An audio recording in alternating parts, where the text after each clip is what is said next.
Support for the show comes from Mercury, the fintech that brings all the ways you use money into a single, streamlined product. Because starting a business is hard enough, and the stakes are too high to settle for anything less than extraordinary. Here at Serve, Mercury's been a game changer when it comes to organizing our invoices, tracking our billing, and most importantly, being sure we can take care of the people that make this show possible with on-time payroll. Visit Mercury.com to join over 200,000 entrepreneurs who use Mercury to do more for their businesses. Mercury, banking that does more. Mercury is a financial technology company, not a bank. Banking services provided through Choice Financial Group, column NA, and Evolve Bank and Trust, members FDIC.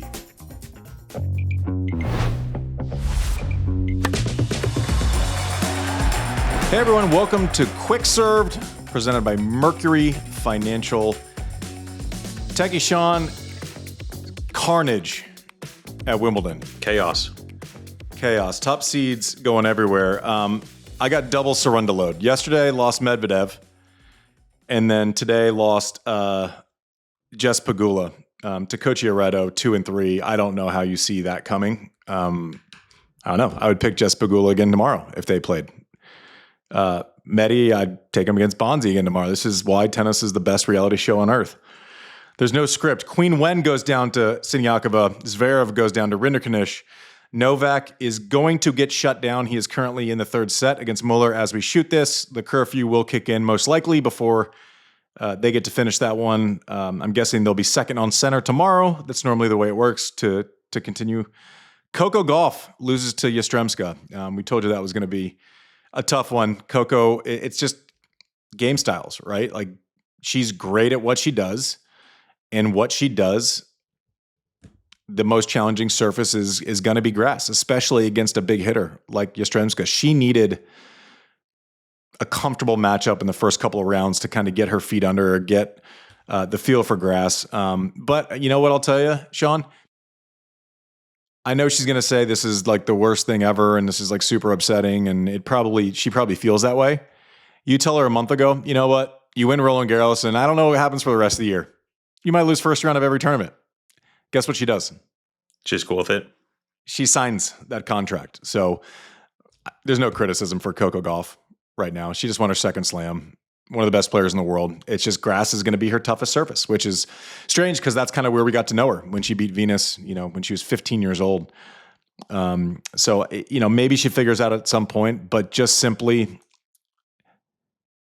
her game style is least beneficial on grass, and the way that people can affect her in a negative way, stylistically, hard pace through the forehand is easier on grass. So props to Yastremska. She was playing great coming in, had been playing well on grass. Musetti goes down, bracket buster again to Basilashvili. It's just chaos. But listen, this is fun. This is what happens when you actually play tournaments outside of like the mono surface, where it's all kind of the same regardless of, it's either like kind of fast medium or like slow medium, or like just medium slow to slow.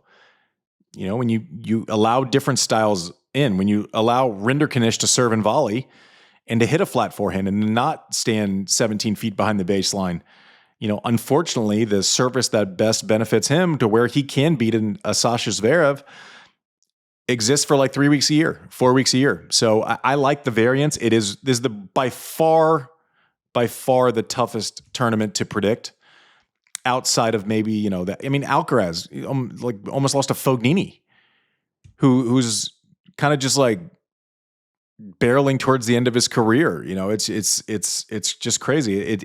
You can affect people and take the racket out of their hands sometimes. On this service, Taylor Fritz did a great job, down a couple to Mpetshi perricard gets through, and for that win, he gets Diallo, who won a grass court tournament in the lead up. Toughest first 2 rounds in the tournament, and also his half of the draw, Medi gone, Zverev gone. It's one of those ones where the toughest matches, like to get himself in, might pay off in a huge reward. I was going to pick Yala over Krejcikova, and then I just felt disrespectful to Krejcikova because she has a 2-time slam champ, and panic took her to the quarters. I don't know if she's going to get to the quarters. I think me choosing someone to the quarters is like a death sentence at this point. But she gets through Yala, so happy that I flipped that one. Draper rolled in a moment of sanity. Draper rolled in another moment of sanity. Jannik Sinner rolled. we talked about this Munar Bublik match, and I just kind of had a weird one on that one. Munar looked good. It's tough with expectation. Like if you're Bublik and you're rolling, when it's kind of all ahead of you and you're playing on house's money, it's just a different type of feeling than going into a Grand Slam tournament with expectation. So Munar takes that one. Props to a hell of a career for Petra Kvitova. 2 Wimbledon titles, 2 in the world, top 5-10 player for a decade or more. And we mentioned it on the Draw Show, but I don't know that I've ever heard one of her peers say anything negative about the way that she goes about it. And so I hope she's happy. Obviously, like she comes back after attack and she doesn't have full feeling in her hand. And I feel like her story is one that we maybe have undersold, and we do need to take a beat and realize, 1, how good she is, 2, how classy she is, and 3, how tough she is. All those things need to be said over and over again. No brainer, Hall of Famer. I don't even need to see the ballot. I'll save you the suspense of where my vote is going. She's absolutely a Hall of Famer. She carries herself like one, and I know that she'll have her day in the beautiful Newport, Rhode Island. But craziness, Techie Sean. Draws opening up. This is fun. This is what we get. We don't get a 6-week lead-in where we're getting a data set from Monte Carlo through, Geneva that matter in predictions and kind of knowing what's going on. I'd say there's, fewer people that know what they're doing on grass, like really, really know what they're doing than on any other surface. And when it clicks, it clicks. But everyone looks a little nervy. Like Carlos looked a little nervy. Like imagine winning everything like he has and then still coming out and being a little nervy. I just watched Novak play a nervous tiebreaker against Mueller. Well, like he missed 3 chip backhands and 1 tiebreaker. That's bananas.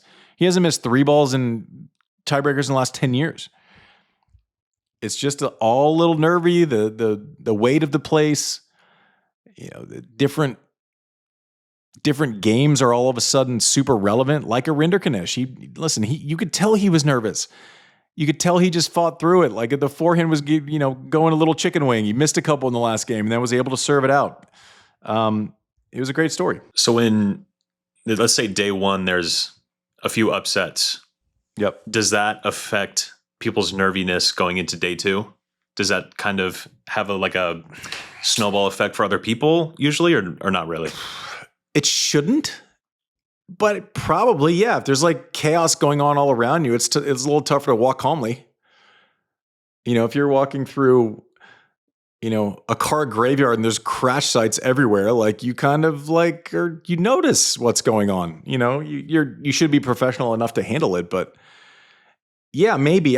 For me, I just think I don't even know that it's that as much. The Pegula one is the most shocking result of the first 2 days for me, because her game is made for grass. Like she's ball striker, moves around, low center of gravity, shot tolerance is great. That one's shocking to me. Queen Wen hasn't won much on grass.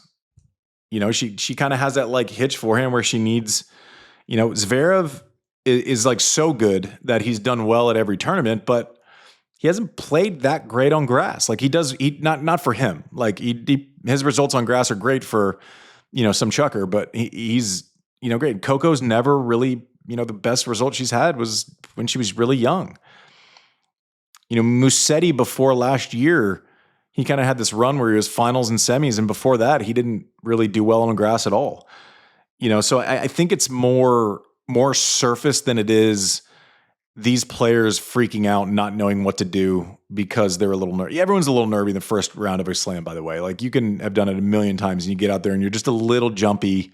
You've been waiting for it for, your life, but a week you've been prepping, the draw comes out. It's like those little moments of like wanting to vomit, like when the draw comes out and then, what day you play. And then all those little things kind of make your heart skip a beat, especially in the cathedral of tennis, but absolute carnage. I haven't gone fully through our draws, but they just have to be. That redraw show can't come soon enough. It's like, light it all on fire. Light it on fire. But it's funny because I'm sure there's some commentary on it, but in the moment, I hated it. I hated the options of like, I didn't have confidence in anyone really rolling. You go back and listen to it. It's like, I guess like Mpetshi, like he's semis last couple of years. He played pretty well in a Hala. No, he's going to lose to Bonzi, obviously. Like Obviously. that's what, obviously. I mean, and the thing is like, oh, you were wrong in that one. Yeah, I was absolutely wrong. And I would make the same pick tomorrow if they played again. It just happens. So, 10% of the time or 20% of the time or 30% of the time are those numbers. Doesn't mean it's likely tomorrow, but that's why it's the best theater. Sports is the best theater there is. No script. Doesn't matter if you're Mpetshi and you've been number one in the world. You still got to go out there and win your first match. Doesn't matter if you won Roland Garros 3 weeks ago. You still got to go out there and do your job. And that's kind of the beautiful part of it. And because our season is 11 months a year, you actually never get a chance to enjoy yourself, Techie Sean. Yeah. Anyways, we'll catch you. We'll be back tomorrow with another quick serve brought to you by Mercury Financial. But everyone be safe. It's carnage in the streets.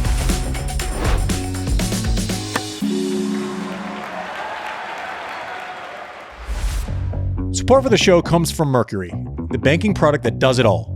No, seriously. No more navigating a patchwork of apps and services to keep your business finances in check. Now you can do it all: invoices, bill pay, reimbursements, financial management, and more from one easy, streamlined product. How do I know? I've tried out Mercury myself. Visit Mercury.com to join over 200,000 entrepreneurs who use Mercury to do more for their businesses. Mercury, banking that does more. Mercury is a financial technology company, not a bank. Banking services provided through Choice Financial Group, Column NA, and Evolve Bank and Trust, members FDIC.